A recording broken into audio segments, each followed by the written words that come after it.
추석 연휴가 끝난 어느 저녁 한 여자가 여행 가방을 끌며 집 앞에 도착했습니다. 그녀의 손에는 열쇠가 들려 있었죠. 사흘간의 가족 여행을 마치고 돌아온 그녀는 문을 열려고 열쇠를 꺼냈습니다. 하지만 열쇠가 들어가지 않았습니다. 자물쇠가 바뀌어 있었던 거죠. 이게 무슨? 그녀는 다시 한번 열쇠를 돌려봤지만 소용없었습니다. 당황한 그녀가 초인종을 눌렀지만 안에서는 아무 대답이 없었습니다.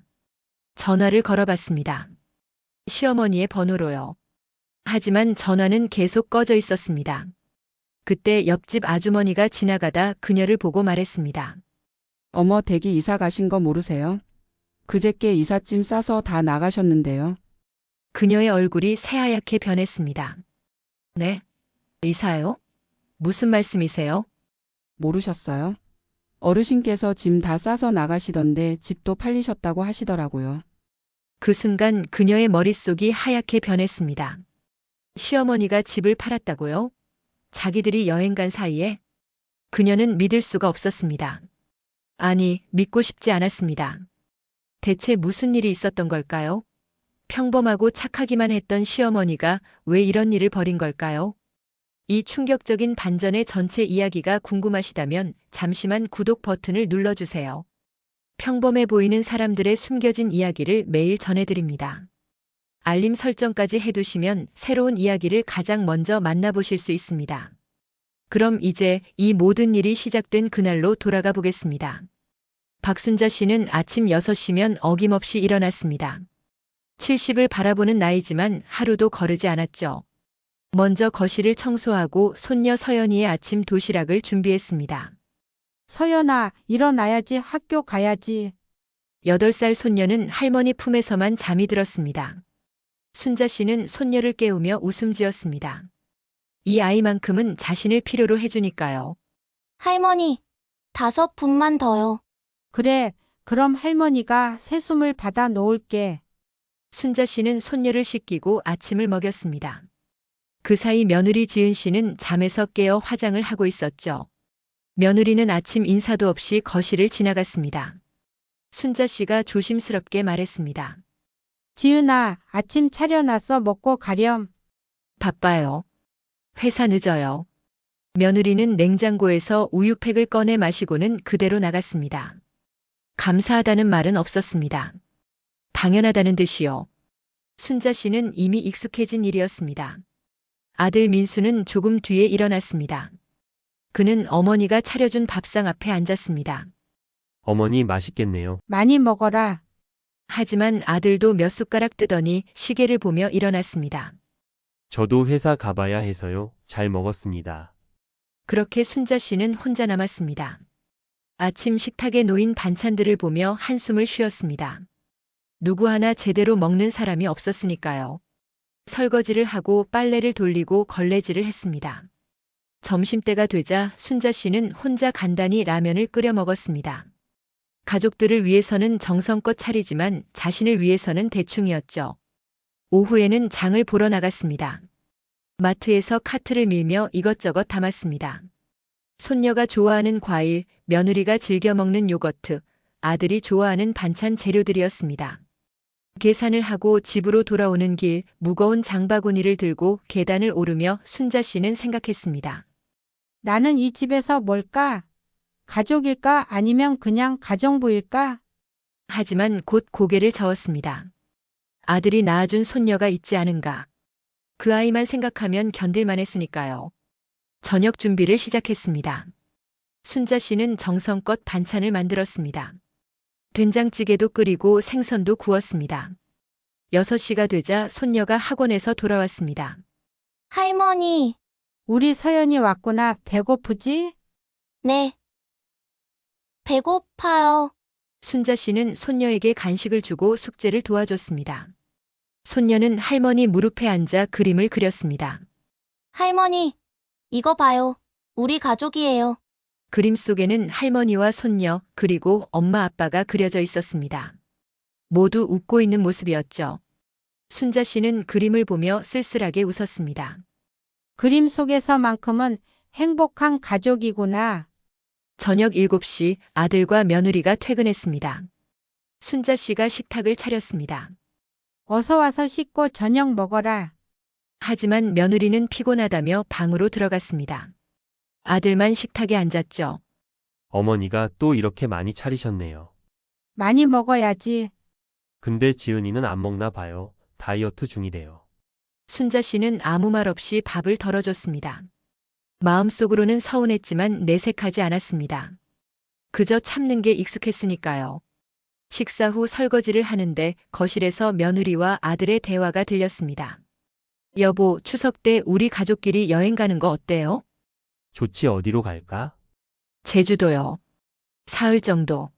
순자 씨는 설거지하던 손을 멈췄습니다. 우리 가족이라는 말에 자신은 포함되지 않은 것 같았으니까요. 어머니는? 아들이 조심스럽게 물었지만 며느리는 단호하게 말했습니다. 어머니는 집 보셔야죠. 어머니까지 가면 누가 집을 지켜요? 그래도 여보, 우리도 가끔은 우리끼리만 있고 싶잖아요. 맨날 눈치 보면서 살면 답답하다고요. 순자 씨는 더 이상 듣고 싶지 않아 수도꼭지를 3개 틀었습니다. 물소리가 대화를 가렸지만 마음은 이미 시려왔습니다. 밤이 되어 손녀를 재우고 순자 씨는 혼자 거실에 앉아 있었습니다. TV도 켜지 않은 채 그냥 어둠 속에 앉아 생각에 잠겼습니다. 내가 이 집에서 짐이 된 건가? 남편이 세상을 떠난 지 3년이 지났습니다. 그때부터 아들 부부와 함께 살기 시작했죠. 처음에는 서로 도우며 살자고 했습니다. 하지만 시간이 지나면서 순자 씨는 점점 투명인간이 되어갔습니다. 며느리는 자신을 가정부 취급했고 아들은 아내 눈치만 봤습니다. 오직 손녀만이 할머니를 할머니로 대해줬죠. 순자 씨는 깊은 한숨을 쉬었습니다. 그리고 알지 못했습니다. 이 모든 것이 곧 크게 변하게 될 거라는 사실을요. 추석이 다가왔습니다. 순자 씨는 일주일 전부터 준비를 시작했습니다. 전통 방식 그대로 송편을 빚고 나물을 무치고 고기를 재워뒀습니다. 손이 많이 가는 일이었지만 명절만큼은 제대로 차리고 싶었으니까요. 며느리는 그 모습을 보며 말했습니다. 요즘 시대에 누가 그렇게까지 해요? 마트에서 사면 되는데. 명절 음식은 정성이 들어가야지. 순자 씨가 웃으며 대답했지만 며느리는 코웃음만 쳤습니다. 추석 당일 아침 순자 씨는 새벽부터 일어나 차례상을 차렸습니다. 정갈하게 놓인 음식들 하나하나가 정성이었습니다. 하지만 아들 부부는 늦잠을 잤습니다. 민수야, 지은아, 일어나야지 차례 지내야 해. 순자 씨가 방문을 두드렸지만 며느리의 목소리가 들려왔습니다. 좀 더 잘래요. 어머니 먼저 하세요. 차례는 가족이 함께 지내는 거야. 피곤해 죽겠는데 무슨 차례예요. 아침부터. 결국 순자 씨는 혼자 차례상 앞에 무릎을 꿇었습니다. 돌아가신 남편의 사진 앞에서 절을 올렸죠. 2번 절하고 일어서는데 눈물이 났습니다. 여보, 우리 아들이 이렇게까지 변할 줄은 몰랐어요. 차례를 마치고 상을 치우는데 그제야 아들 부부가 나왔습니다. 며느리는 하품을 하며 거실을 지나갔습니다. 아침 차렸으니 먹어라. 어머니는 먹었어요? 응, 나는 먹었어. 거짓말이었습니다. 순자 씨는 차례 음식을 혼자 먹을 수가 없었으니까요. 남편과 함께 먹어야 할 것 같아서요. 아들 부부는 간단히 식사를 했습니다. 순자 씨가 정성껏 만든 음식들이었지만 며느리는 몇 점만 집어먹고는 말했습니다. 너무 짜요. 건강에 안 좋아요. 순자 씨는 아무 말 없이 고개만 끄덕였습니다. 식사 후 며느리가 말했습니다. 어머니, 우리 내일부터 여행 가기로 했어요. 추석에 여행을? 네, 연휴인데 집에만 있으면 답답하잖아요. 순자 씨는 조심스럽게 물었습니다. 나도 같이? 그 순간 거실에 침묵이 흘렀습니다. 며느리는 난처한 표정을 지었고 아들은 고개를 숙였습니다. 며느리가 입을 열었습니다. 어머니, 이번엔 우리 가족끼리만 다녀올게요. 어머니 가시면 힘드실 것 같아서요. 나는 괜찮은데. 아니에요. 제주도 일정이 빡빡해서 걷는 것도 많고요. 어머니 연세에는 무리예요. 순자 씨는 며느리의 눈빛을 봤습니다. 배려가 아니었습니다. 그냥 자신이 짐이 될까봐 배제하는 거였죠. 그럼 서연이는? 서연이는 데려가야죠. 얘 엄마 아빠잖아요. 순자 씨는 더 이상 말할 수가 없었습니다. 손녀라도 데려가면 외로움을 달랠 수 있을 텐데 그마저도 안 되는 거였습니다. 어머니는 집 좀 봐주세요. 명절에 빈집 두면 안 되잖아요. 며느리는 그렇게 말하며 자리에서 일어났습니다. 순자 씨에게 선택권은 없었습니다. 아니, 애초에 가족으로 생각하지도 않았던 거죠. 아들이 조심스럽게 말했습니다. 어머니, 미안해요. 지은이가 요즘 스트레스가 많아서. 괜찮다. 너희끼리 다녀와라. 순자 씨는 웃으며 대답했지만 마음속은 무너지고 있었습니다. 다음 날 아침 아들 부부는 짐을 쌌습니다. 손녀 서연이는 할머니에게 달려왔습니다. 할머니도 같이 가요. 할머니는 집 지켜야 해. 서연이 잘 다녀와. 싫어요. 할머니 없으면 재미없어요. 손녀가 떼를 쓰자 며느리가 차갑게 말했습니다. 서연아, 할머니는 나이가 많아서 여행 못 가. 우리끼리 가는 거야. 왜요? 할머니도 갈 수 있는데. 말대꾸하지 마. 빨리 나가. 며느리는 손녀의 손을 잡아 끌었습니다. 서연이는 울먹이며 할머니를 돌아봤습니다. 순자 씨는 손을 흔들며 웃어 보였습니다. 잘 다녀와, 우리 서연이. 하지만 손녀가 현관문을 나서자 순자 씨의 얼굴에서 미소가 사라졌습니다. 며느리가 열쇠 한 묶음을 건넸습니다. 어머니, 이거 예비 열쇠예요. 혹시 모르니까 잘 가지고 계세요. 그래, 잘 다녀와라. 그리고 택배 오면 받아주시고요. 화분에도 물 좀 주세요. 며느리는 마치 가정부에게 업무를 지시하듯 말했습니다. 순자 씨는 묵묵히 고개를 끄덕였습니다. 참, 음식 남은 거 있으니까 드세요. 냉장고 확인해 보세요. 그렇게 아들 부부와 손녀는 집을 나섰습니다. 순자 씨는 현관문이 닫히는 소리를 들었습니다. 그리고 집안은 고요해졌습니다. 순자 씨는 거실에 홀로 앉아 있었습니다. 넓은 집이 갑자기 너무 넓게 느껴졌습니다. 텅 빈 공간에 혼자 남겨진 기분이었죠. 냉장고를 열어봤습니다. 며느리가 말한 음식이란 건 남은 반찬 몇 개가 전부였습니다. 순자 씨가 명절 내내 만든 음식들은 대부분 그대로였습니다. 아무도 먹지 않았던 거죠. 순자 씨는 냉장고 문을 닫았습니다. 그리고 거실 소파에 앉아 창밖을 바라봤습니다. 명절 연휴라 동네가 한산했습니다. 다들 가족들과 어딘가로 떠났겠죠. 나만 혼자 남았구나. 그날 저녁 순자 씨는 혼자 저녁을 먹었습니다. 아니, 먹으려고 했습니다. 하지만 숟가락을 들 수가 없었습니다. 목이 메어서요. 결국 저녁을 거르고 일찍 잠자리에 들었습니다. 하지만 잠이 오지 않았습니다. 천장을 바라보며 생각했습니다. 내가 이 가족에게 뭘까? 정말 짐일까? 아들은 날 어떻게 생각하는 걸까? 밤새 뒤척이다가 순자 씨는 결심했습니다. 더 이상 이렇게 살 수는 없다고. 이 집은 순자 씨 명의였습니다. 남편이 남겨준 유일한 재산이었죠. 며느리는 그 사실을 알면서도 당연하게 이 집에 살고 있었습니다. 순자 씨는 침대에서 일어나 서랍을 열었습니다. 그 안에는 오래된 명함 한 장이 있었습니다. 박순자 부동산 대표. 먼지가 쌓인 명함을 꺼내 든 순자 씨의 눈빛이 달라졌습니다. 사람들은 몰랐습니다. 이 평범해 보이는 시어머니가 20년 넘게 부동산 중개업을 했던 전문가라는 사실을요. 그리고 그녀가 어떤 결정을 내리면 법적으로 완벽하게 처리할 수 있다는 사실도요. 순자 씨는 명함을 가슴에 품었습니다. 그리고 조용히 중얼거렸습니다. 미안하다, 민수야. 하지만 엄마도 이제 내 인생을 살아야겠구나. 아들 부부가 떠난 다음 날 아침 순자 씨는 일찍 일어났습니다. 평소처럼 청소를 하거나 요리를 하는 대신 옷장을 열었습니다. 오랫동안 입지 않았던 정장이 걸려 있었습니다. 20년 전 부동산 중개업소를 운영할 때 입던 옷이었죠. 순자 씨는 그 옷을 꺼내 입었습니다. 거울을 봤습니다. 낯선 자신이 보였습니다. 아니, 잊고 있던 자신이었습니다. 그래, 나도 한때는. 순자 씨는 가방에 서류들을 챙겼습니다. 집 등기부등본, 인감증명서, 신분증. 모두 서랍 깊숙이 넣어뒀던 것들이었습니다. 그리고 집을 나섰습니다. 첫 번째로 향한 곳은 구청이었습니다. 부동산 업계에서 일할 때 알던 사람들이 아직 남아 있었습니다. 순자 씨는 민원실로 들어갔습니다. 등기부등본 떼러 왔습니다. 네, 주소 알려주세요. 서류를 받아든 순자 씨는 꼼꼼히 확인했습니다. 집은 여전히 자신의 단독 명의였습니다.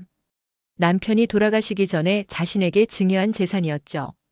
며느리는 몰랐지만 이 집에 대한 권리는 오롯이 순자 씨에게만 있었습니다.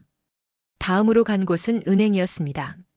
순자 씨는 창구에 앉아 말했습니다. 계좌 정리하고 싶습니다. 어떻게 도와드릴까요? 전액 다른 계좌로 옮기고 싶어요. 남편 사망 후 받은 보험금과 퇴직금, 그리고 순자 씨가 평생 모은 돈이 있었습니다.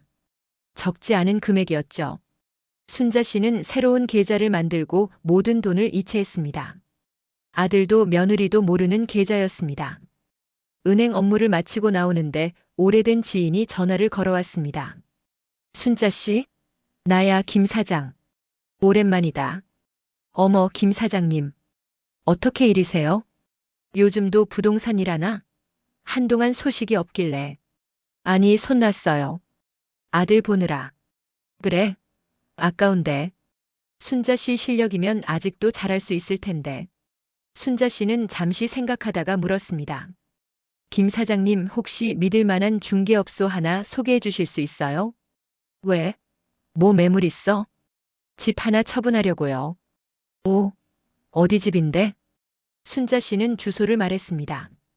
김 사장은 잠시 침묵하더니 말했습니다. 거기 좋은 동네잖아. 시세가 꽤 나갈 텐데. 금매로 내놓을 거야? 아니요. 정당한 가격 받고 싶어요. 시간은 좀 걸려도 괜찮아요. 알았어. 내가 아는 곳 중에 제일 괜찮은데 연결해 줄게. 근데 순자 씨 괜찮아? 그 집 아들 부부랑 같이 사는 거 아니었어? 순자 씨는 잠시 망설이다가 대답했습니다. 네, 그래서 파는 거예요. 전화를 끊고 순자 씨는 소개받은 중개업소로 향했습니다. 중년의 남자 중개인이 반갑게 맞아줬습니다. 김 사장님께 소개받고 오셨다고요? 어서 오세요. 집 좀 내놓으려고 합니다. 네, 어디 집이신지 말씀해 주시겠어요? 순자 씨는 주소와 함께 집의 구조, 평수, 상태 등을 설명했습니다. 마치 전문가처럼 정확하게요. 중개인은 놀란 표정을 지었습니다. 혹시 이쪽 일하셨어요? 예전에 20년 정도 했습니다. 아, 그래서 이렇게 정확하시구나. 일단 집 한번 보러 가봐야겠네요. 지금은 어려워요. 가족들이 여행 중이거든요. 모레쯤 다시 연락드릴게요. 알겠습니다. 근데 가족분들은 아시나요? 집 매매하는 거. 순자 씨는 잠시 침묵했습니다. 그리고 단호하게 말했습니다. 제 명의 집이에요. 제가 결정할 수 있습니다. 중개인은 더 이상 묻지 않았습니다. 법적으로 문제가 없다면 자신이 관여할 일이 아니었으니까요. 집으로 돌아오는 길 순자 씨는 마트에 들렀습니다. 하지만 이번에는 장을 보지 않았습니다. 그냥 안에서 커피 한 잔을 사서 벤치에 앉았습니다. 주변에는 가족들이 함께 장을 보는 모습이 보였습니다. 아이 손을 잡고 걷는 부부, 카트를 밀며 대화하는 노부부. 모두 행복해 보였습니다. 나도 그럴 줄 알았는데. 순자 씨는 커피를 홀짝이며 생각했습니다. 자신이 너무 극단적인 선택을 하는 건 아닐까? 아들이 상처받지는 않을까? 하지만 곧 고개를 저었습니다. 아니야. 이미 상처받은 건 나야. 그날 밤 순자 씨는 손녀에게서 전화를 받았습니다. 할머니, 우리 서연이 재밌게 놀고 있어? 네. 바다도 보고 맛있는 것도 먹었어요. 근데 할머니 없으니까 좀 심심해요. 할머니는 집에서 잘 있어. 서연이 잘 놀다 와. 할머니, 빨리 보고 싶어요. 할머니도.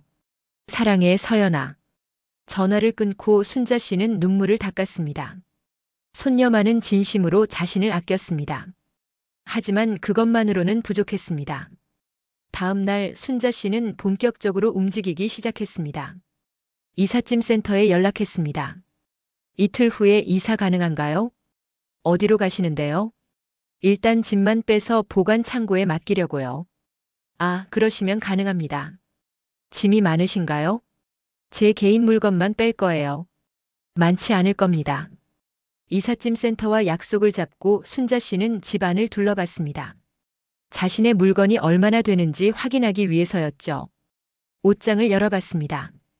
대부분 오래된 옷들이었습니다. 며느리는 새 옷을 자주 샀지만 순자 씨는 몇 년 된 옷을 계속 입었으니까요. 서랍을 열어봤습니다. 남편의 유품 몇 개와 옛날 사진들이 있었습니다. 그리고 손녀가 그려준 그림들도 있었죠. 순자 씨는 그림들을 조심스럽게 꺼내봤습니다. 할머니와 손녀가 손을 잡고 있는 그림, 함께 웃고 있는 그림. 모두 소중한 것들이었습니다. 서연아, 미안해. 할머니가 너랑도 헤어져야 할 것 같구나. 하지만 순자 씨는 결심을 바꾸지 않았습니다. 그날 저녁 변호사 사무실에 전화했습니다. 집 매매 관련해서 상담받고 싶은데요. 네, 어떤 상황이신가요? 순자 씨는 자신의 상황을 설명했습니다. 집이 본인 명의이고 아들 부부가 함께 살고 있지만 동의 없이 매매가 가능한지 물었습니다. 소유권이 의뢰인 단독 명의라면 법적으로 전혀 문제 없습니다. 배우자도 아니고 성인 자녀는 동의가 필요 없어요. 그럼 매매 후 퇴거 요청도 가능한가요? 물론입니다. 새 소유자가 원하면 명도 소송도 가능하고요. 하지만 가족 간 문제라. 괜찮습니다. 제가 감수할게요. 전화를 끊고 순자 씨는 깊은 한숨을 쉬었습니다. 이제 돌아갈 수 없는 강을 건너는 것 같았습니다. 하지만 이미 마음을 정했습니다. 자신을 짐처럼 여기는 가족과는 더 이상 함께할 수 없다고. 순자 씨는 달력을 봤습니다. 아들 부부가 돌아오기까지 하루가 남았습니다. 그 하루 동안 모든 것을 정리할 계획이었습니다.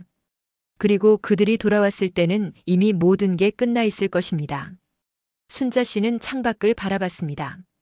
달이 밝았습니다. 새로운 시작을 알리는 것처럼요. 아들 부부가 돌아오기 하루 전 순자 씨는 새벽부터 움직였습니다. 먼저 중개업소에 전화했습니다. 오늘 집 보러 오실 수 있으세요? 네, 언제가 좋으세요? 오전 10시에 와주세요. 중개인이 도착했습니다. 집 안을 둘러보더니 감탄했습니다. 집 상태가 아주 좋네요. 관리를 잘하셨어요. 20년 넘게 산 집이에요. 이 정도 평수의 이 위치면 시세보다 조금 높게 받아도 되겠는데요. 순자 씨는 고개를 저었습니다. 시세대로만 받으면 돼요. 빨리 처리하고 싶어요. 그럼 일주일 안에 계약 들어올 겁니다. 이 동네 찾는 사람 많거든요. 중개인은 사진을 찍고 매물 정보를 정리했습니다. 그리고 물었습니다. 혹시 급하신 이유가 있으세요? 순자 씨는 잠시 망설이다가 대답했습니다. 더 이상 이 집에서 살고 싶지 않아서요. 중개인은 더 묻지 않았습니다. 오랜 경험으로 알았습니다. 집을 파는 데는 저마다 사연이 있다는 것을요. 알겠습니다. 최대한 빨리 진행해 드릴게요. 중개인이 떠나고 순자 씨는 짐을 싸기 시작했습니다. 옷장에서 자신의 옷들을 꺼내고 서랍에서 소중한 물건들을 챙겼습니다. 남편의 낡은 시계, 결혼 반지, 옛날 사진첩, 그리고 손녀가 그려준 그림들. 생각보다 많지 않았습니다. 평생을 살았지만 정작 자신의 것은 얼마 되지 않았으니까요. 점심때가 되었습니다. 순자 씨는 냉장고를 열어봤습니다. 명절 음식들이 그대로 남아 있었습니다. 아무도 먹지 않은 채로요. 이것들도 곧 주인이 바뀌겠지. 순자 씨는 간단히 라면을 끓여 먹었습니다. 그리고 다시 짐을 쌌습니다. 오후 2시 이삿짐 센터 직원들이 도착했습니다. 어머님, 짐이 이게 다예요? 네, 제 것만 빼는 거라서요. 나머지는요? 그냥 두고 갈 겁니다. 직원들은 이상하다는 표정을 지었지만 묵묵히 짐을 옮겼습니다. 박스 5개가 전부였습니다. 70평생의 흔적이 고작 5상자였던 거죠. 보관 창고로 보내드릴게요.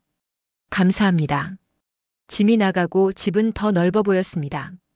순자 씨는 빈 옷장을 바라봤습니다.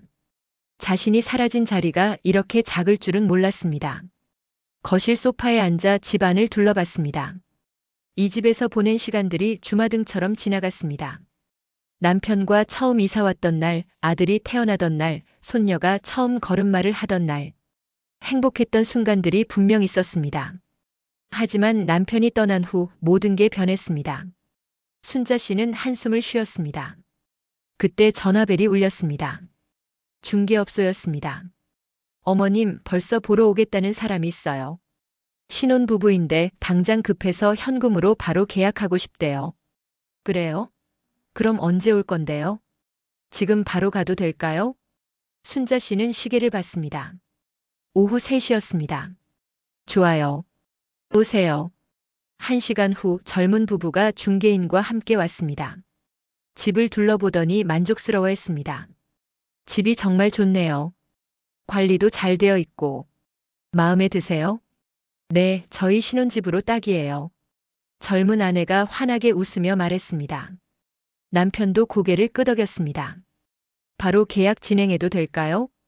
순자 씨는 잠시 생각했습니다. 이 순간이 지나면 정말 돌이킬 수 없게 됩니다. 하지만 망설임은 짧았습니다. 좋습니다. 계약하죠. 중개업소로 자리를 옮겼습니다.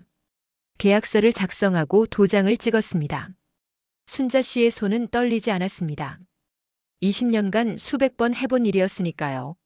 잔금은 언제 치르시겠어요? 이틀 후에 가능할까요? 대출 없이 현금으로 드릴게요. 좋습니다. 계약금을 받았습니다.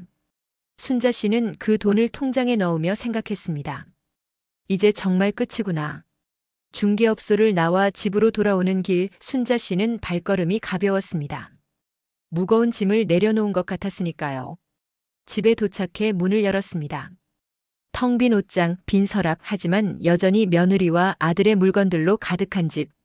순자 씨는 마지막으로 이 집을 정리했습니다. 청소를 하고 설거지를 했습니다. 자신이 떠난 후에도 깨끗한 상태로 남겨두고 싶었으니까요. 저녁이 되었습니다. 순자 씨는 혼자 식사를 준비했습니다. 냉장고에 남은 재료로 간단히 만들었죠. 이 집에서의 마지막 식사였습니다. 밥을 먹으며 창밖을 바라봤습니다. 해가 지고 있었습니다. 하루가 저물고 새로운 날이 올 것입니다. 순자 씨에게도 새로운 시작이 기다리고 있었습니다. 식사를 마치고 순자 씨는 편지를 썼습니다. 아들에게 남길 편지였습니다. 민수야, 엄마가 미안하다. 이런 식으로 떠나게 되어서. 하지만 엄마도 이제 내 인생을 살고 싶구나. 너희에게 짐이 되고 싶지 않아. 집은 팔았다. 이틀 후에 새 주인이 들어온다. 엄마 물건은 다 뺐으니 너희 물건만 챙기면 된다. 서연이를 잘 키워라. 그 아이만큼은 할머니를 사랑해줬으니 건강하게 살 거라. 엄마가. 편지를 봉투에 넣고 식탁 위에 놓았습니다. 그리고 집 열쇠도 함께 두었습니다. 밤이 깊었습니다. 순자 씨는 마지막으로 집안을 둘러봤습니다. 20년 넘게 살았던 공간이었습니다. 추억도 많고 아픔도 많았던 곳이었죠. 하지만 이제는 작별할 시간이었습니다. 순자 씨는 작은 가방 하나만 들고 집을 나섰습니다. 뒤돌아보지 않았습니다. 미련이 남을까 봐요. 현관문을 닫는 순간 순자 씨는 눈물을 닦았습니다. 안녕, 내 집. 그리고 걸어갔습니다. 어둠 속으로요. 다음 날 저녁 아들 부부가 여행에서 돌아올 것입니다. 그때 그들은 알게 될 것입니다. 집이 팔렸다는 것을, 어머니가 떠났다는 것을, 그리고 자신들이 얼마나 큰 것을 잃었는지를요. 순자 씨는 모텔에 짐을 풀었습니다. 좁고 낯선 공간이었지만 마음은 편했습니다. 핸드폰을 꺼서 서랍에 넣었습니다. 당분간 연락을 받고 싶지 않았으니까요. 창밖을 바라봤습니다. 도시의 불빛이 반짝였습니다. 이제 시작이야. 순자 씨는 처음으로 자유를 느꼈습니다. 누구를 위해 사는 것이 아니라 자신을 위해 사는 살.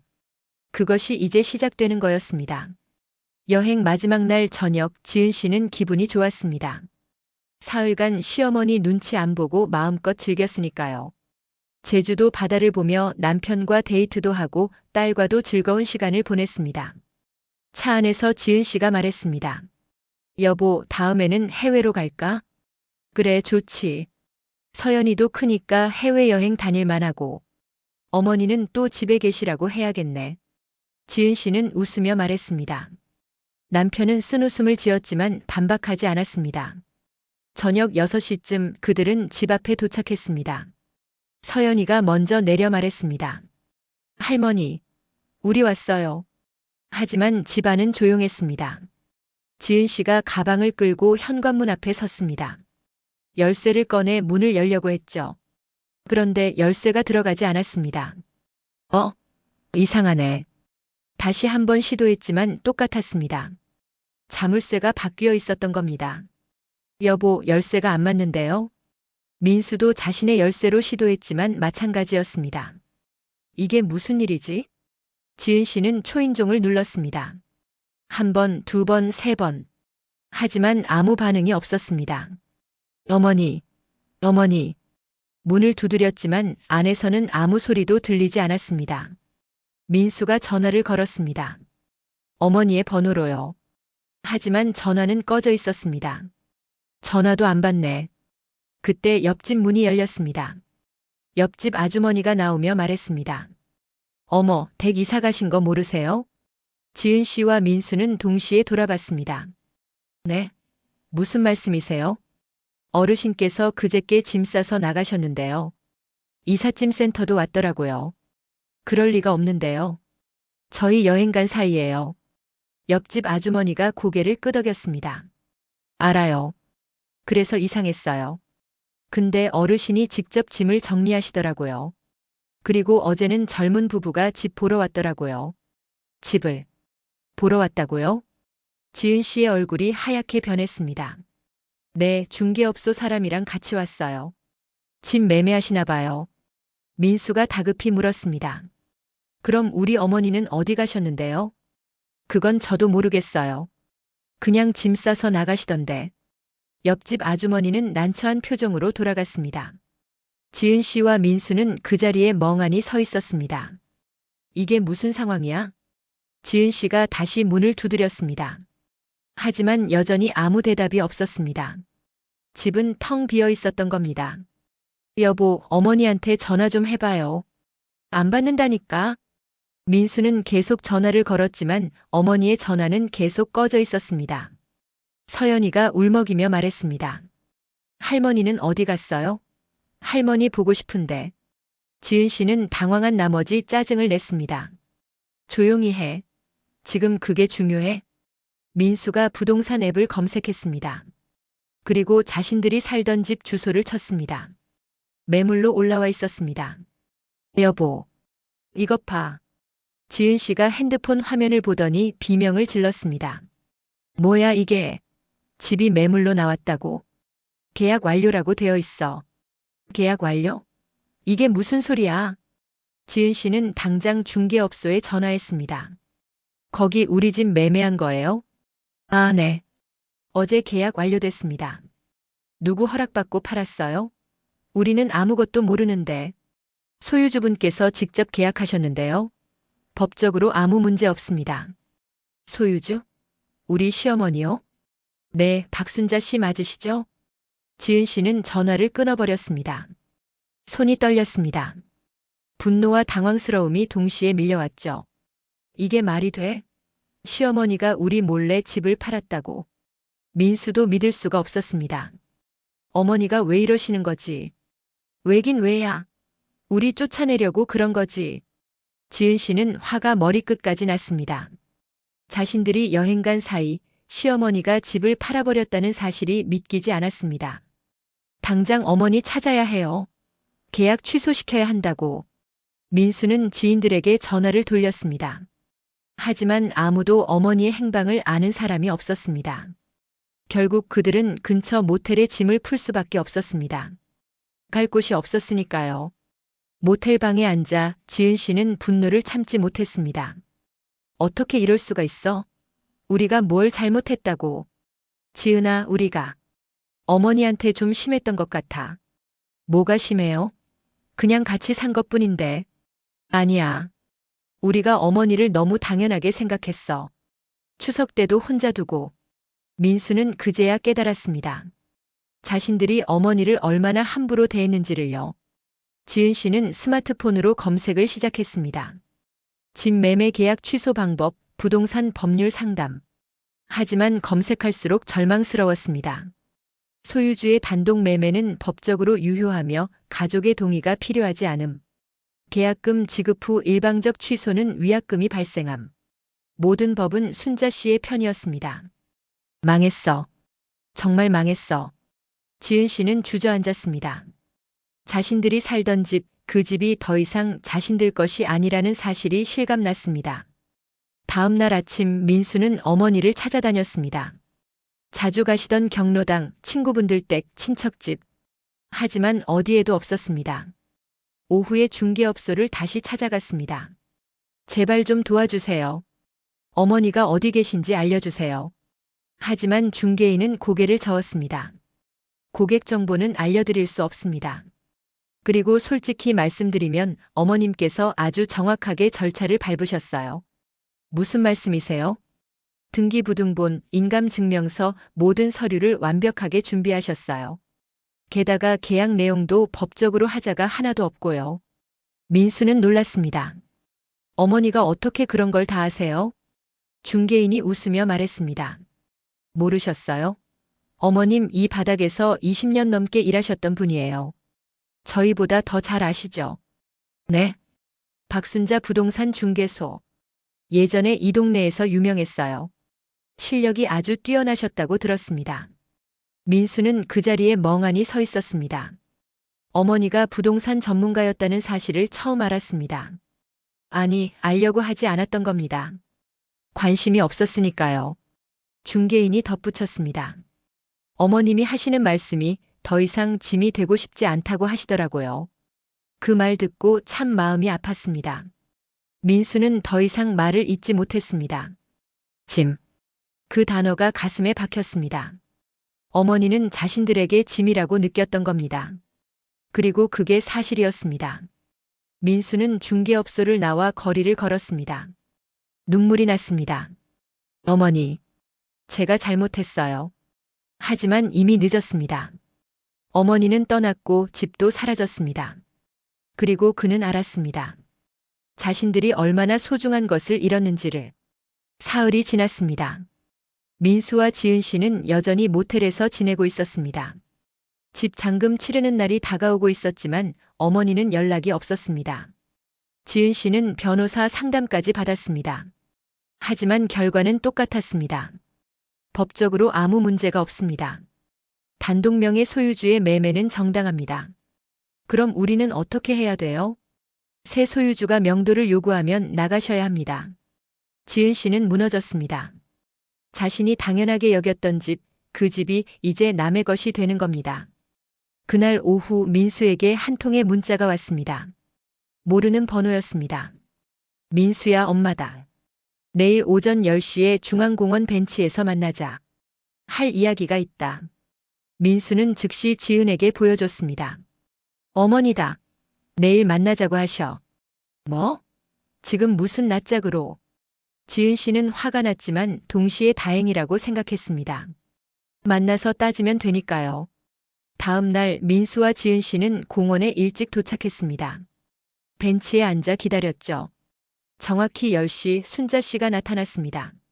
하지만 그녀의 모습은 달랐습니다.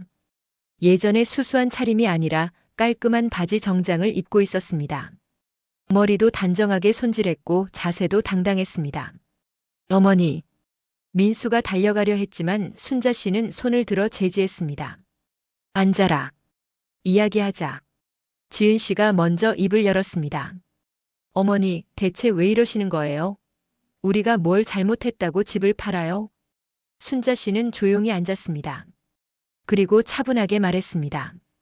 지은아, 너는 나한테 뭘 잘못했는지 정말 모르니? 저희가 뭐 같이 살면서 서로 불편한 건 당연한 거 아니에요? 불편함이 아니야. 무시했잖아. 순자 씨의 목소리에는 감정이 없었습니다. 담담했지만 그래서 더 무거웠죠. 추석 때 혼자 차례를 지냈어. 너희는 늦잠 자면서. 그건 매일 아침밥을 차렸지만 감사하다는 말 한마디 없었어. 당연하다고 생각했지. 지은 씨는 할 말이 없었습니다. 순자 씨가 계속 말했습니다. 여행 갈 때도 우리 가족끼리만 간다고 했지. 나는 가족이 아니었던 거야. 어머니가 힘드실까 봐. 거짓말하지 마. 그냥 내가 짐이었던 거잖아. 눈치 보기 싫었던 거고. 민수가 끼어들었습니다. 어머니, 제가 잘못했어요. 어머니를 너무 당연하게 생각했어요. 순자 씨는 아들을 바라봤습니다. 눈물이 고였지만 흘리지는 않았습니다. 민수야, 너는 좋은 아들이었어. 하지만 좋은 남편이 되려고 하다가 아들이기를 그만뒀구나. 어머니, 괜찮아. 엄마는 이해해. 하지만 이해한다고 해서 계속 참고 살 수는 없더라. 지은 씨가 다급하게 말했습니다. 그래도 이렇게까지 하실 필요는 없잖아요. 집을 팔다니. 순자 씨는 가방에서 서류 봉투를 꺼냈습니다. 이걸 보여주려고 너희를 부른 거야. 봉투를 열자 통장 사본과 서류들이 나왔습니다. 이게 뭐예요? 집 판 돈이야. 그리고 내가 평생 모은 돈. 민수와 지은 씨는 서류를 봤습니다. 금액이 적혀 있었습니다. 적지 않은 돈이었죠. 이 돈으로 뭐 하실 건데요? 순자 씨가 다른 서류를 꺼냈습니다. 서연이 명의로 교육 신탁 계좌를 만들었어. 네? 이 돈은 서연이가 대학 갈 때까지 쓸 수 없어. 법적으로 보호된 계좌야. 민수와 지은 씨는 놀랐습니다. 왜 이런 걸 하신 거예요? 순자 씨가 지은 씨를 똑바로 바라봤습니다. 지은아, 너 작년에 주식 투자로 2천만 원 날렸지? 지은 씨의 얼굴이 굳었습니다. 어떻게? 나도 다 알아. 은행 명세서 봤어. 그리고 명품 가방 사느라 쓴 돈도. 그건 제 돈인데요.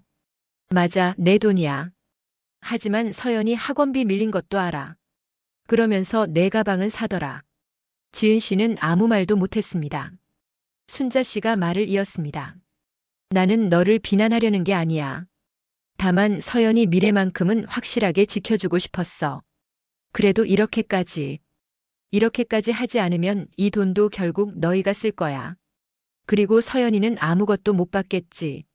순자 씨는 서류를 다시 봉투에 넣었습니다. 서연이가 18살이 되면 이 계좌의 존재를 알게 될 거야. 그때까지는 아무도 건드릴 수 없어. 민수가 떨리는 목소리로 물었습니다. 어머니는 어떻게 사실 거예요? 순자 씨가 미소를 지었습니다. 처음으로요. 걱정하지 마.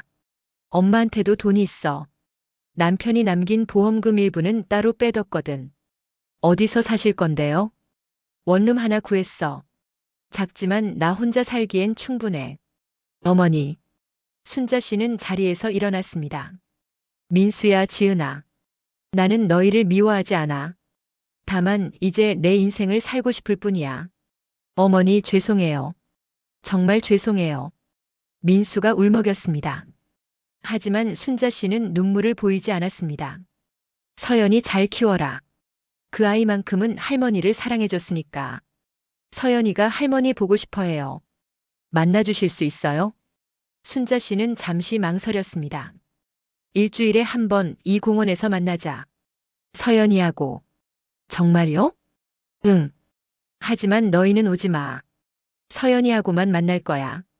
지은 씨가 항의하려 했지만 민수가 말렸습니다. 이미 모든 걸 잃은 상황에서 더 잃을 것도 없었으니까요. 순자 씨는 마지막으로 말했습니다. 그리고 지은아, 한 가지만 기억해. 가족은 피가 아니라 마음으로 이어지는 거야. 혈연이라고 해서 함부로 대해도 되는 건 아니야. 그 말을 남기고 순자 씨는 걸어갔습니다. 민수와 지은 씨는 그 자리에 멍하니 서 있었습니다. 순자 씨의 뒷모습은 당당했습니다. 더 이상 짐으로 살지 않는 사람의 모습이었죠. 민수는 그제야 깨달았습니다. 어머니가 평생 부동산 일을 했다는 것, 법을 누구보다 잘 안다는 것, 그리고 손녀를 누구보다 사랑한다는 것을 지은 씨도 알았습니다. 자신이 시어머니를 얼마나 무시했는지, 그리고 그 대가가 무엇인지. 두 사람은 벤치에 주저앉았습니다. 잃고 나서야 그 소중함을 깨달았습니다. 하지만 이미 늦었습니다.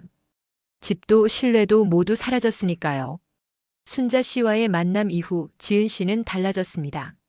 아니, 무너졌다는 표현이 맞을지도 몰랐습니다. 모텔방에 혼자 앉아 지은 씨는 생각에 잠겼습니다. 시어머니의 말들이 계속 머릿속을 맴돌았습니다. 가족은 마음으로 이어지는 거야. 그 말이 가슴에 박혔습니다. 민수는 회사에 갔고 서연이는 학교에 갔습니다. 지은 씨는 홀로 남았습니다. 예전 같으면 시어머니가 차려준 아침을 먹고 깨끗하게 정돈된 집에서 출근 준비를 했을 텐데요. 이제는 모든 걸 혼자 해야 했습니다. 설거지를 하고 빨래를 하고 서연이 도시락을 싸는 일. 생각보다 힘들었습니다. 순자 씨가 매일 했던 일들이었죠. 내가 너무 당연하게 생각했구나. 지은 씨는 핸드폰을 꺼내 옛날 사진을 봤습니다. 결혼 초기 사진들이었습니다. 시어머니와 함께 찍은 사진도 있었죠. 그때는 웃고 있었습니다. 시어머니도 자신도. 언제부터 틀어진 걸까요? 지은 씨는 기억을 더듬었습니다. 결혼 첫 해는 괜찮았습니다. 서로 조심스럽게 대했고 시어머니는 며느리를 배려했습니다. 지은 씨도 시어머니를 존중했죠. 하지만 서연이가 태어나고 나서부터였습니다. 시어머니가 육아를 도와주기 시작했고 지은 씨는 그게 당연하다고 생각했습니다. 점점 더 많은 걸 요구했고 시어머니는 묵묵히 해냈습니다. 그러다 보니 지은 씨는 착각했습니다. 시어머니가 자신을 위해 존재한다고요. 내가 얼마나 이기적이었던 거야? 지은 씨는 얼굴을 감싸 쥐었습니다. 그날 저녁 민수가 집에 돌아왔습니다. 아니, 모텔에 돌아왔습니다. 지은아, 괜찮아? 여보, 나 오늘 하루 종일 생각했어. 뭘? 어머니한테 내가 얼마나 못되게 굴었는지. 민수는 아내 옆에 앉았습니다. 지은 씨가 말을 이었습니다. 나 사실 어릴 때 가난하게 살았어. 응, 알아. 부모님이 맞벌이 하셔도 생활이 빠듯했지. 나는 늘 친구들 눈치를 봤어. 명품 가방 메고 다니는 애들 보면서 언젠가 나도 저렇게 살겠다고 다짐했어. 민수는 아내의 손을 잡았습니다. 그래서 열심히 공부했고 대기업에 들어갔어. 그리고 너를 만났지. 너희 집이 넉넉한 건 알았지만 그게 중요한 건 아니었어. 정말이야. 응. 하지만 결혼하고 나서 어머니가 우리를 도와주시는 걸 보면서 나도 모르게 의존하게 됐나 봐. 아니, 당연하게 생각했어. 지은 씨의 눈에 눈물이 고였습니다. 그리고 어릴 때 못 가져봤던 것들을 사기 시작했어. 명품 가방도 비싼 옷도. 그게 내가 가난하지 않다는 증명 같았거든. 지은아. 주식 투자도 그랬어. 돈을 빨리 벌고 싶었어. 그래야 우리가 더 잘 살 수 있을 것 같았어. 근데 다 잃었지. 지은 씨는 눈물을 닦았습니다. 어머니는 다 알고 계셨어. 내가 돈을 낭비하는 것도 서연이 학원비를 밀리는 것도. 근데 한마디도 안 하셨어. 어머니는 원래 그런 분이셔. 아니야. 어머니는 참으셨던 거야. 며느리가 상처받을까봐. 지은 씨는 흐느꼈습니다. 나는 왜 그걸 몰랐을까? 왜 어머니 마음을 한 번도 생각해보지 않았을까? 민수도 눈시울이 붉어졌습니다. 나도 마찬가지야. 어머니가 부동산 일을 하셨다는 것도 오늘 처음 알았어. 20년이나 일하셨는데. 어머니가 얼마나 능력 있는 분이셨는데 우리는 그냥 집에서 밥만 하는 분으로 봤어. 두 사람은 한참을 말없이 앉아 있었습니다. 그때 서연이가 학교에서 돌아왔습니다. 엄마, 아빠. 서연아, 왔구나. 엄마, 나 할머니 보고 싶어. 서연이의 말에 지은 씨는 가슴이 미어졌습니다. 엄마도 보고 싶어. 할머니는 언제 와? 지은 씨는 딸을 안았습니다. 서연아, 할머니는 이제 우리랑 안 사셔. 왜? 엄마가 할머니한테 못되게 굴어서. 할머니가 화났어? 응. 많이 화나셨어. 서연이가 울먹였습니다. 그럼 사과하면 되잖아. 그래. 사과해야지. 지은 씨는 결심했습니다. 다음 주 토요일 순자 씨와 서연이가 만나는 날이었습니다. 순자 씨는 오지 말라고 했지만 지은 씨는 가기로 했습니다. 용서를 구하러요. 토요일이 되었습니다. 지은 씨는 서연이 손을 잡고 공원으로 갔습니다. 민수도 함께였습니다. 벤치에 순자 씨가 앉아 있었습니다. 서연이를 기다리고 있었죠. 할머니. 서연이가 달려갔습니다. 순자 씨는 손녀를 꼭 안았습니다. 우리 서연이 보고 싶었어. 저도요. 순자 씨는 손녀를 안고 있다가 뒤에 서 있는 민수와 지은 씨를 봤습니다. 오지 말라고 했잖니. 지은 씨가 한 걸음 다가갔습니다. 어머니, 죄송해요. 순자 씨는 대답하지 않았습니다. 지은 씨는 계속 말했습니다. 제가 정말 못됐어요. 어머니를 사람 취급도 안 했어요. 알고 있어. 제가 왜 그랬는지 변명하고 싶지 않아요. 그냥 진심으로 사과하고 싶어요. 순자 씨는 지은 씨를 바라봤습니다. 사과한다고 다 용서되는 건 아니야. 알아요. 그래도 말하고 싶었어요. 지은 씨는 무릎을 꿇었습니다. 공원 벤치 앞에서요. 어머니 용서해 주세요. 제가 잘못했어요. 주변 사람들이 쳐다봤지만 지은 씨는 신경 쓰지 않았습니다. 순자 씨는 한참을 지은 씨를 내려다봤습니다. 그리고 한숨을 쉬었습니다. 일어나. 사람들 다 보잖아. 용서해 주실 때까지 안 일어날 거예요. 지은아. 순자 씨의 목소리가 부드러워졌습니다. 나도 완벽한 시어머니는 아니었어. 너한테 더 다가가려고 노력했어야 했는데. 아니에요. 어머니 잘못 없어요. 아니야. 나도 너를 이해하려고 노력하지 않았어. 그냥 참기만 했지. 순자 씨는 지은 씨를 일으켜 세웠습니다. 가족이라는 게 한쪽만 노력한다고 되는 게 아니더라. 서로 노력해야 하는 거야. 지은 씨는 눈물을 흘렸습니다. 어머니, 다시 시작할 수 없을까요? 순자 씨는 잠시 생각했습니다. 당장은 어려워. 상처가 아직 아물지 않았어. 알아요. 하지만 시간을 두고 천천히 해보자. 서연이를 위해서라도. 지은 씨가 고개를 끄덕였습니다. 순자 씨가 덧붙였습니다. 그리고 지은아, 너도 너 자신을 좀 사랑해. 명품으로 증명하지 말고. 지은 씨는 놀라 순자 씨를 봤습니다. 어머니, 너는 충분히 훌륭해. 대기업 과장이고 딸도 잘 키우고 있잖아. 그걸로 충분해. 그 말에 지은 씨는 더 이상 참지 못하고 울었습니다. 평생 인정받고 싶었던 말이었습니다. 순자 씨는 며느리를 안아줬습니다. 처음으로요. 그로부터 석 달이 흘렀습니다. 민수네 가족은 작은 아파트로 이사했습니다. 예전 집보다 훨씬 작았지만 가족들은 예전보다 가까워졌습니다.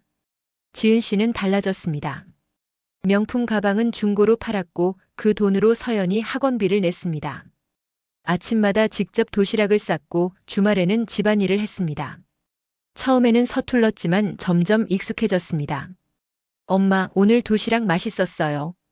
그래? 다행이다. 서연이의 칭찬에 지은 씨는 뿌듯했습니다. 이런 작은 행복이 명품 가방보다 더 값지다는 걸 이제는 알았습니다. 매주 토요일마다 서연이는 할머니를 만났습니다. 처음 몇 주는 서연이만 갔지만 한 달쯤 지나자 순자 씨가 말했습니다. 다음 주부터는 너희도 와. 민수와 지은 씨도 함께 가기 시작했습니다. 처음에는 어색했습니다. 서로 눈치를 보고 조심스럽게 대화했습니다. 하지만 시간이 지나면서 조금씩 마음이 열렸습니다. 어느 토요일 네 사람은 공원 벤치에 나란히 앉아 있었습니다. 서연이가 그림을 그리는 동안 어른들은 이야기를 나눴습니다. 어머니, 요즘 어떻게 지내세요? 응, 좋아. 혼자 사니까 편해. 외로우시지는 않으세요? 순자 씨는 미소 지었습니다. 외롭기도 하지. 하지만 자유로워. 누구 눈치 안 보고 살 수 있잖아. 지은 씨가 조심스럽게 말했습니다. 어머니, 저희랑 다시 같이 사실 생각은 없으세요? 순자 씨는 고개를 저었습니다. 아니야. 이제 각자 사는 게 더 좋을 것 같아. 하지만, 지은아, 가족이 꼭 한 집에 살아야 하는 건 아니야. 가까이 지내면서 서로 존중하면 그것도 좋은 거야. 지은 씨는 고개를 끄덕였습니다. 섭섭했지만 이해했습니다. 순자 씨가 말을 이었습니다. 대신 일주일에 한 번씩 만나자. 밥도 같이 먹고. 정말요? 응. 가족이잖아. 그 말에 지은 씨는 눈시울이 붉어졌습니다. 순자 씨가 처음으로 자신을 가족이라고 불러줬으니까요. 민수가 말했습니다. 어머니, 제가 매달 생활비 드릴게요. 아니야. 괜찮아. 어머니 제발요. 그래야 제 마음이 편해요. 순자 씨는 한참을 생각하다가 고개를 끄덕였습니다. 그럼 조금만 받을게. 많이는 필요 없어. 네, 어머니. 서연이가 그림을 다 그리고 달려왔습니다. 할머니, 이거 봐요. 그림 속에는 할머니와 엄마, 아빠, 그리고 서연이가 손을 잡고 웃고 있었습니다. 예전 그림과 비슷했지만 한 가지가 달랐습니다. 이번에는 할머니가 가운데 있었습니다. 우와, 우리 서연이 그림 잘 그렸네. 할머니, 우리 행복하죠? 순자 씨는 손녀를 안으며 말했습니다. 응, 행복해. 그리고 정말로 행복했습니다. 비록 한 집에 살지는 않지만 서로를 존중하고 사랑하는 가족이 되었으니까요. 어느 날 저녁 순자 씨는 자신의 작은 원룸에서 차를 마시고 있었습니다. 창밖으로 석양이 보였습니다. 핸드폰이 울렸습니다. 지은 씨였습니다. 어머니, 내일 저녁에 우리 집에서 식사하실래요? 제가 직접 요리할게요. 순자 씨는 웃었습니다. 그래, 갈게. 정말요? 감사해요, 어머니. 전화를 끊고 순자 씨는 남편 사진을 바라봤습니다. 여보, 나 잘한 거 맞죠? 사진 속 남편은 웃고 있었습니다. 순자 씨도 미소 지었습니다. 집을 팔고 떠나고 다시 돌아온 이 여정. 쉽지 않았지만 후회하지 않았습니다. 왜냐하면 이제 그녀는 짐이 아니었으니까요. 존중받는 가족이었으니까요. 다음 날 저녁 순자 씨는 민수네 집을 찾아갔습니다. 작은 아파트였지만 따뜻했습니다. 어머니, 어서 오세요. 지은 씨가 앞치마를 두르고 나왔습니다. 서툴지만 정성스럽게 차린 식탁이 보였습니다. 오, 맛있겠다. 제가 만든 거예요. 어머니한테 배운 건 아니지만 열심히 했어요. 고마워, 지은아. 식사 시간 네 사람은 오순도순 이야기를 나눴습니다. 웃음소리가 집안에 가득했습니다. 예전처럼 완벽하지는 않았습니다. 하지만 예전보다 진실했습니다. 서로를 이해하고 존중하고 사랑하는 마음. 그것이 진짜 가족이라는 걸 이제 모두가 알았습니다. 식사를 마치고 순자 씨는 집으로 돌아가려 했습니다. 어머니, 조심히 가세요. 그래, 너희도 잘 자거라. 현관문을 나서는 순자 씨의 뒷모습을 보며 지은 씨는 생각했습니다. 어머니, 감사합니다. 저를 깨워주셔서. 민수도 생각했습니다. 어머니, 죄송합니다. 그리고 사랑합니다. 서연이는 창문으로 할머니를 흔들며 외쳤습니다. 할머니, 사랑해요. 순자 씨는 뒤돌아보며 손을 흔들었습니다. 그리고 걸어갔습니다. 당당하게요. 더 이상 짐이 아닌 한 사람으로서요. 마이너스 마이너스 마이너스. 이 이야기는 우리에게 묻습니다. 가족이란 무엇일까요? 함께 사는 것이 가족일까요? 아니면 서로를 존중하는 것이 가족일까요? 혈연이면 무엇이든 용서받을 수 있을까요? 아니면 혈연이기에 더 조심해야 할까요? 순자 씨는 극단적인 선택을 했습니다. 집을 팔고 떠났죠. 하지만 그 선택이 결국 가족을 되찾았습니다. 진짜 가족으로요.